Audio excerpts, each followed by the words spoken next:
10th pass అయ్యి just చదవడం వస్తే చాలు నెలకి 20,000 సిటీస్ ఉన్న జాబ్ చేయొచ్చు. చదవడం వచ్చి ఖాళీగా ఉన్న వాళ్ళకి ఈ వీడియోని వాళ్ళకి షేర్ చేయండి, ఎంతో ఉపయోగపడుతుంది. కంపెనీ పేరు వచ్చేసి జెప్టో. జాబ్ చాలా సింపుల్ అండి. మీకు వచ్చిన ఆర్డర్స్ లో ఉన్న ప్రొడక్ట్స్ ని ఈ ర్యాక్ లెక్కించలు తీసుకొచ్చి జస్ట్ ఇగో ఇక్కడ పెట్టుడే.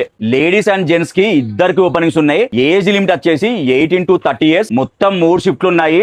Daily 9 hours including break. Ladies కి అయితే only day shift. Full attendance ఉంటే మీకు 1000 రూపీస్ ఇన్సెంటివ్ ఉంటది. మీ పర్ఫార్మెన్స్ బాగుంటే మంత్లీ 4000 పర్ఫార్మెన్స్ బోనస్ కూడా ఇస్తారు. ఎస్పెషల్లీ కొన్ని లొకేషన్స్ కి అవుట్ సైడ్ హైదరాబాద్ నుంచి వెళ్ళి వచ్చి జాయిన్ అయితే వాళ్ళకి 5,000 to 6,000 మైగ్రేషన్ బోనస్ ఉంటది. ఇదేం కాంట్రాక్ట్ జాబ్ కాదు, Zepto permanent employee job. Salary కూడా ఆన్ టైం వస్తది. పిఎఫ్ ఈఎస్ఐ కూడా ఉంటది. ఇంట్రెస్ట్ ఉండి జాబ్ లో జాయిన్ అవుతా అనుకున్న వాళ్ళు కాల్ చేయండి. సెలెక్ట్ అయితే ఆఫర్ లెటర్ కూడా సేమ్ డేనే ఇస్తారు. జాబ్ రిక్వైర్మెంట్స్ కోసం ఈ క్యూఆర్ కోడ్ ని స్కాన్ చేసి వీళ్ళ వాట్సాప్ గ్రూప్ లో జాయిన్ కాండి. మీకు ఏ డౌట్స్ ఉన్నా వాట్సాప్ లో మెసేజ్ చేయండి.